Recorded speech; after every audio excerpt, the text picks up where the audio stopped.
Бізде жігіттер бар, субханалла. Уағыз айтып атсаң, шеке басы тырысады. Осылар тамақ жегізбейді. Себебі оның дүниесі бар қалтасында. Себебі оның астында тағы бар да, мансабы бар. Ағайындар, мына уағыз насихат айтылған кезде сол шеке басы тырысқан адамның Алланы хақ деп саған танытып атқан кезде, Алланың Құр'аны оқылған кезде, пайғамбар саллаллаху алейхи вассалам хадис айтылған кезде бәрін жиыстырып қой. Ол мансабың да, мыс ақшаң да ол пайды, ол уақытша нәрсе, ағайындар.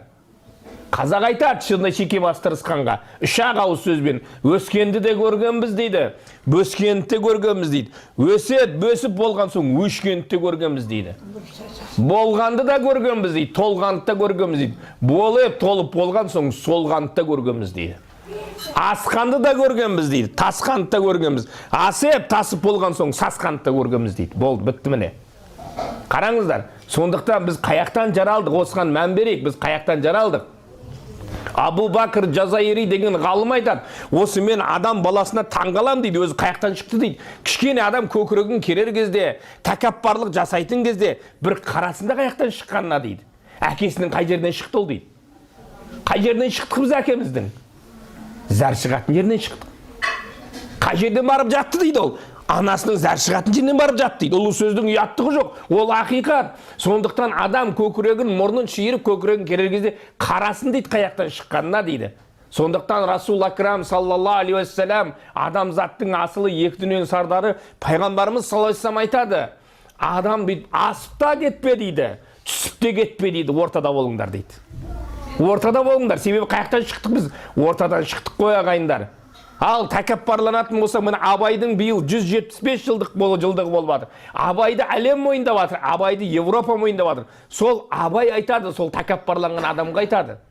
Алланың хақ дінін айтып жатқан тыңдамаған адамға айтады: адам бір боқ дейді, көтергені боқтың қабы дейді. Міне, боқтан сасық боласың, өлсең дағы дейді. Сенімен мен теңбісін деп мақтанасың, білімсіздік белгісі ол баяғы дейді. Кеше ғана бала едің дейді, бүгін келдің талай жасқа дейді. Көз жетті бір қалыпта тұра алмасқа дейді. Адамды сүй, Алланың хикметін сез, не қызық бар бұл өмірде одан басқа дейді.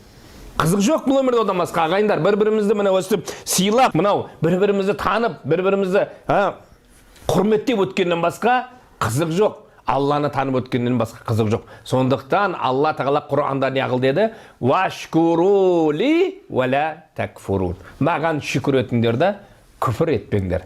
Күфір не? Қарсы келмеңдер деді. Қарсы келмеңдер деді. Сіздер қарсы келмеймін деп ойлайтын шығарсыздар. Жоқ, мен қарсы келіп жатқан жоқпын дейді. Жоқ, ағайындар, көбінде біз қарсы келеміз. Немен білесіздер ма? Құдадан ұят қой, құдағидан ұят қой, қалай арақ қоймайым дейді да. Құдайдан қашан ұяламыз? Болды ғой, құдағидан ұялатын уақыт кетті, ағайындар. Кетті ол, құдайдан ұялыңыздар енді. Бітті.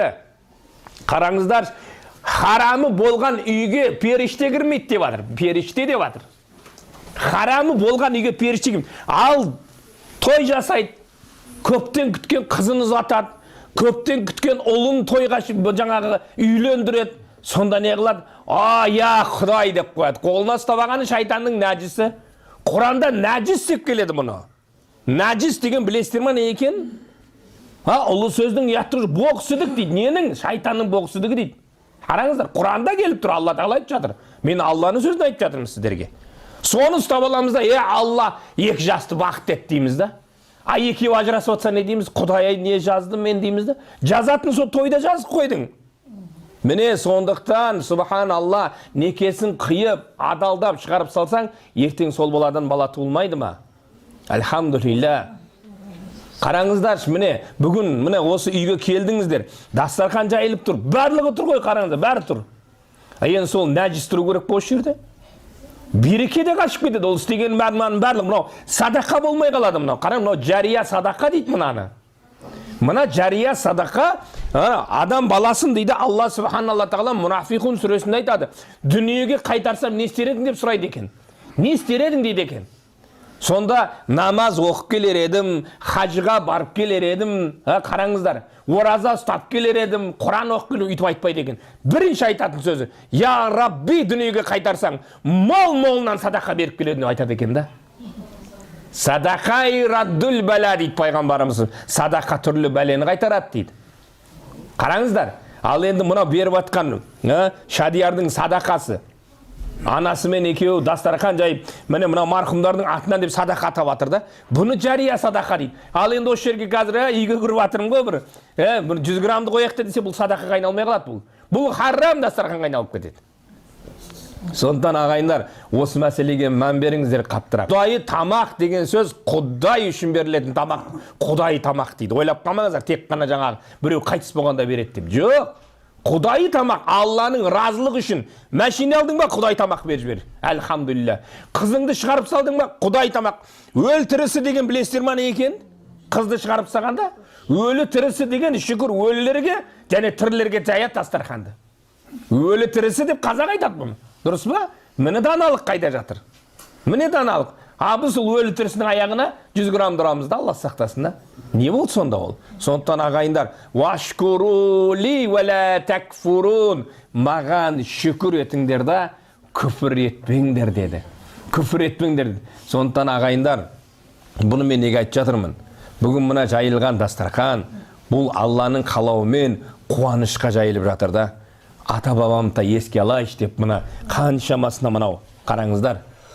Жазып берді тізімді. Жазып берді да. Субханалла, ертең артымыздан не барады біздің? Ертең біздің артымыздан не барады? Перзентті тәрбиелейміз. Ертең анау, есігі де жоқ, тесігі де жоқ. Ойлаңыздар, есік, тесігі жоқ, квартираға барасыздар. Есік, тесігі жоқ о жерде. Тереңдігі 2 метр болады. Ені 1 метр болады, ұзындығы 2 метр болады. Бол, сол жерде қаласың. Сол кезде, о жердің өзінде Алламен болып қаласың да. О жердің өзінде. Сол кезде, я Рабби, артымнан іздейтін бір перзентті тәрбиелегенімде еді ғой деп пұшайман бұл бармақ шайнайсың.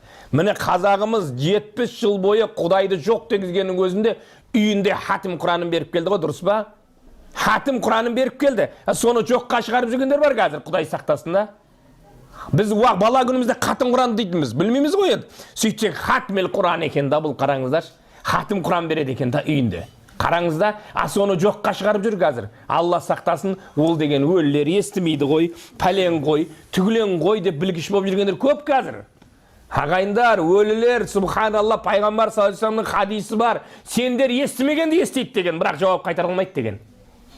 Сендер естімегенді естейді деген, бірақ жауап қайтарылмайды деген. Қараңызшы. Бірде-бір 6 жасар бала келеді. Бір үлкен ғұлама әулиенің алдына келеді. 6 жасар бала келеді. Қараңыздар, 6 жасар бала келіп, ғұлама, әулие дейді, мен жәннаттың жолын көре аламын ба дейді. Көресің дейді. Осы тұрған бетіңде үйге барып, әкеңнің маңдайынан, анаңның аяғынан сүйші, сол саған жәннаттың жолы дейді. Байғұс бала жылап жібереді. Балапаным, неге жыладың дейді. Ғұлама, әулие, әкем де, анам да дүниеден өтіп кетіп еді дейді. Ендеше балам екеуінің жатқан моласына барып, бірінің қабірінің маңдайынан, екіншісінің қабірінің аяғынан сүйші, ол да саған жәннаттың жолы дейді. Байғұс бала жылауын доғармайды. Өкіріп жылай береді. Балапаным, неге жылауын доғармадың дегенде, ғұлама, әулия, мен құндақтаулы кішкентай ғана нәресте едім. Қызыл шақа жаялықта жатқан едім. Ата-анам сол кезде өтіп кетті дүниеден деді. Мен тұла бойым тас жетім қалдым. Олардың қай жерде жатқанын білмеймін деп өкіріп жылайды. Сонда балапаным, бір молаға барып бір жер дөңгелеп сызып, мынау менің әкем де, екінші жер сызып, мынау менің анам деп бірінің қабірінің маңдайынан, екіншісінің аяғынан сүйсең, сол саған жәннаттың жолы деді. Бұл жерде сүй деген топырақ сүй деген мағына шықпайды ағайындар. Осыны тікелей ұғынатын ақымақтар бар. Бұл жерде не дейді? Сол бір молаға барда, я Рабби, я Рахман, менің атанам да осындай болып кетті ғой, осындай болып, солардың баршасына жәннаттан орын берші, дұға қыл деді. Міне, осы отырған бәріңіз қазір не? Зират асып келдіңіздер. Қазақ зират деп сөйлейді. Негізінде зиярат деген сөз арабшадан аударғанда хабар алу деген мағынаны береді. Пайғамбар саллаллаху алейхи вассаламның хадисі бар. Өлілеріңді тірілеріңді зиярат қылып тұрыңдар деген. Өлі тірілерінен хабар алып тұрыңдар деген. Міне зиярат деген осыдан шығады. Бәріңіз қазір қабыр асып келдіңіздер. Сол кезде не істедіңіздер? Сыртты кетіп бара жатып қолды жайдыңыздар, Я Рабби, осылардың жатқан жерін жайлашы, топырағын торқайшы, дұға қылдыңыз ба? Естіп жатыр да оны. Ал енді біз ертең ақ сүт берген анамызды, біз үшін ыстық суыққа күйген әкеміздің артынан дұға қылмасақ, не үшін біз перзентпіз? Не үшін? Ойлаңыздар. Сондықтан мұхтарам жамағат, мен бұны неге айтып жатырмын? Бұны айтып жатқан себебім шәке, міне бүгін әкем деп атсыз ғой. Оны Алла субханалла тағала екі дүниенің бақытын нәсіп етсін. Өзіңізге, марқұмдарға жәннатул фирдаустан орын берсін.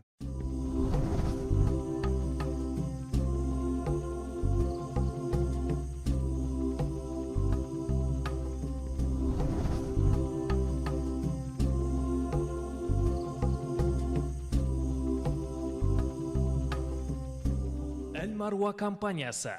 Бізбен бірге болыңыздар. Қажыларға жасалған қызмет біз үшін мәртебелі құрмет.